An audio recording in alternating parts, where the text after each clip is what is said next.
स्वागत है आपका अपने चैनल द स्मार्ट ज्ञान अड्डा में। जी हाँ फ्रेंड, आज के इस अंक में हम लोग जानेंगे दक्षता परीक्षा, पात्रता परीक्षा और सक्षमता परीक्षा में क्या अंतर है। जी हाँ फ्रेंड, जब बिहार में बेरोजगारी चरम पर थी तब जो है 1500 में शिक्षा मित्रों की बहाली की गई थी 11 महीनों के लिए, और उन शिक्षा मित्रों को सर्टिफिकेट के आधार पर बहाल किया गया था।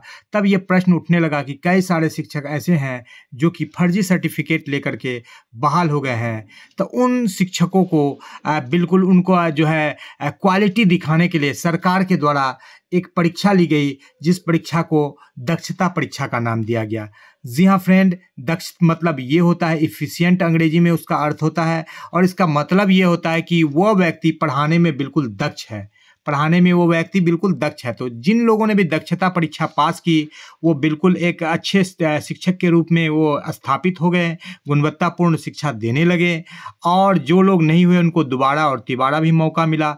एक दो दक्षता परीक्षाएं तो आंदोलन के भेंट भी चढ़ गई थी, इस बाबत भी जो है परीक्षा का मौका दिया गया।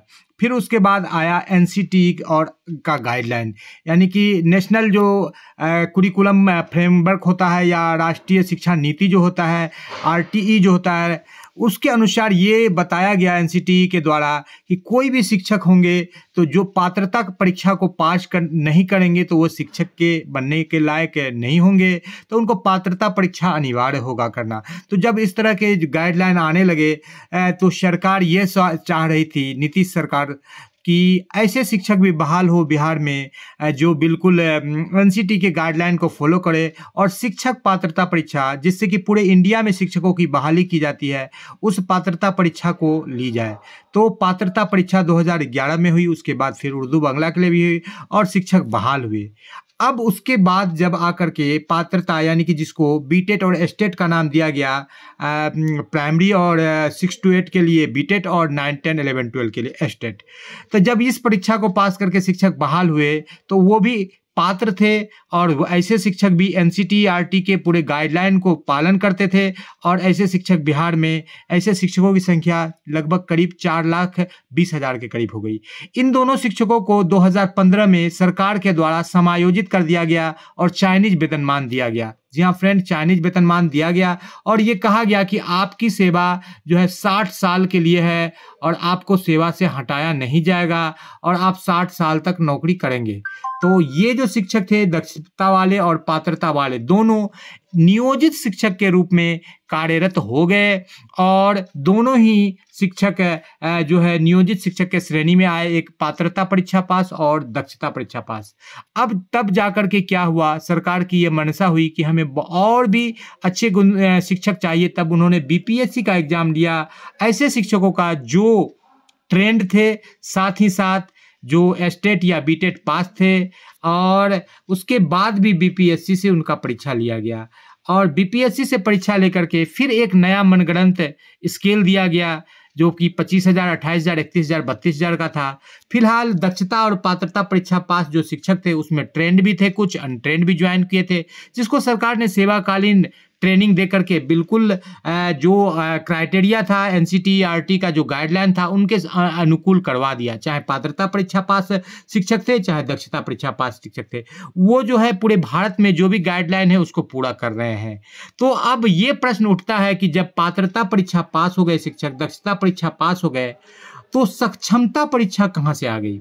जी हाँ फ्रेंड, सक्षमता परीक्षा, जिस तरह से सरकार बीपीएससी की परीक्षा को लेकर एक मनगढ़ंत स्केल दे रही है, 25,000, 28,000, 31,000 और 32,000 क्रमशः प्राइमरी, मिडिल, हाई और +2 के शिक्षकों के लिए, तो उसी तरह से राज्यकर्मी का दर्जा ऐसे शिक्षक जो लगभग 20 साल से पढ़ा रहे हैं, और ऐसे शिक्षक के द्वारा पढ़ाए गए लगभग 10 से 20% जो है बच्चे बीपीएससी में क्वालिफाई किए हैं, ऐसे शिक्षकों से सरकार दक्षता परीक्षा ले रही है। ऐसे शिक्षक जो हर साल बीपीएससी, यूपीएससी में और बड़े बड़े परीक्षाओं में जो राष्ट्रीय स्तर के होते हैं उसमें परचम लहराते हैं, और 2-4% जो है नियोजित शिक्षक उसमें अव्वल आते हैं, ऐसे शिक्षकों का परीक्षा ले रही है। ऐसे शिक्षक जो कि बिहार में गुणवत्तापूर्ण शिक्षा देकर रिजल्ट को एक चरम पर पहुँचाया है, एक मुकाम पर पहुँचाया है, परसेंटेज जो है रिजल्ट का काफ़ी ज़्यादा उच्च स्तरीय कर दिया, ऐसे शिक्षकों का सक्षमता परीक्षा ले रही है।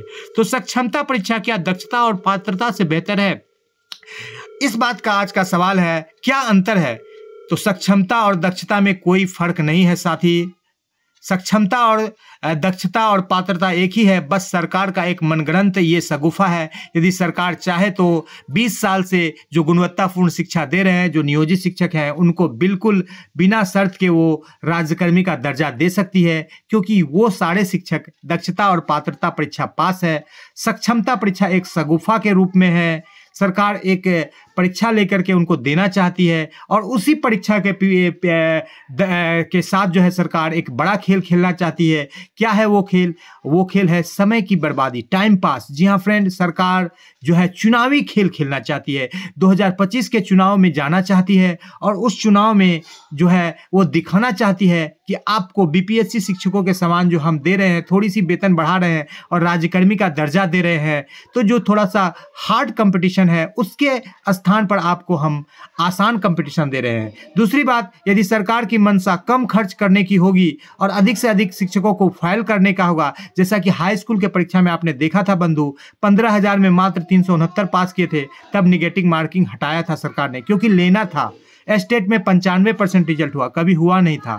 उसी तरह से सक्षमता परीक्षा सरकार अपने पाले में रखा हुआ एक गेंद है। वो यदि चाहेगी तो आप में से 80% को पास करवा सकती है, चाहेगी तो 95% को भी पास करवा सकती है और चाहेगी तो 5% को भी पास करवा सकती है। तो पास वो कब करवाएगी? जब आप उसका मदद करेंगे, आप उसको वोट देंगे, आप उनको जिताएंगे। तो ये बात समझ लीजिए कि सक्षमता परीक्षा, पात्रता परीक्षा और दक्षता परीक्षा में कोई अंतर नहीं है। सक्षमता परीक्षा सरकार का सिर्फ और सिर्फ वोट लेने का एक शगुफा है और आप यदि इस शगुफा में फंसे हुए हैं तो बिल्कुल सरकार अपना आपका वोट लेगी, तब आपको सक्षमता परीक्षा में पास करके राज्यकर्मी का दर्जा 2025 के चुनाव के बाद देगी, या इस तरह से आपको फंसा करके रखेगी कि आप उसे जिताइए, तब आपको राज्यकर्मी का दर्जा मिलेगा। अन्यथा की स्थिति में 4.5 लाख शिक्षक जिस तरह से ट्रांसफर के लिए 19 साल से दर दर भटक रहे हैं और आज तक ट्रांसफर नहीं मिला, कभी पोर्टल बन रहा है तो कभी